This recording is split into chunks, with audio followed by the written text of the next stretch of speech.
अपने पति का बिना पूजन किए जल भी ग्रहण नहीं करती थी। पति को भोजन कराती थी, उसके बाद भोजन करती थी। रात्रि में पति के चरण दबाती थी, उसके बाद शयन करती थी। एक दिन क्या हुआ कि उस स्त्री के पति को 5 दिन के लिए कहीं बाहर जाना पड़ा। वो स्त्री कहती है कि स्वामी, मैं बिना आपकी सेवा किए हुए मैं जल नहीं पीती, आप चले जाएंगे, मैं आपकी सेवा कैसे करूंगी। उसके पति ने कहा रुक जाओ, मैं व्यवस्था कर देता हूं। अपनी खुद की एक माटी की मूर्ति बनवा दी। उस पुरुष ने मिट्टी की मूर्ति बनवा दी और कहा कि देवी, जब तक मैं घर से बाहर हूं तब तक तुम इसकी सेवा करना।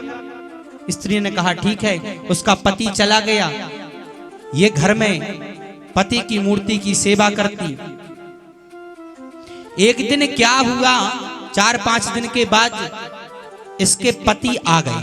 गोपियां कहती हैं प्रभु 4-5 दिन के बाद उसके पति आ गए, और आने के बाद उसके पति ने बाहर से सांकल खटखटाई, आवाज लगाई कि मैं आ गया हूं, आप बताइए।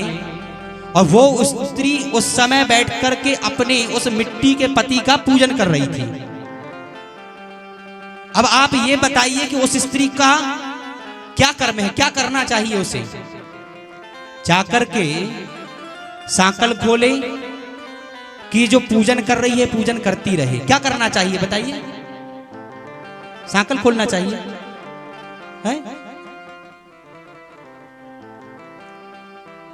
भगवान कहते हैं कि देखो अंदर जो बैठा है मिट्टी का पति है, अब जब असली पति आ गया है तो जाकर के सांकल खोलनी चाहिए, उसकी सेवा करनी चाहिए।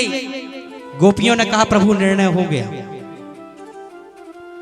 भगवान ने कहा क्या निर्णय हो गया। बोले निर्णय ये हो गया कि ये जो हमारे घर में बैठे हैं ये तो नकली पति हैं और आप हमारे असली पति हैं। और जब असली पति हमारा आ गया है, जब आप हमें प्राप्त हो गए हैं, तो ये तो सब मर जाने वाले पति हैं, आप तो जगत पति हैं।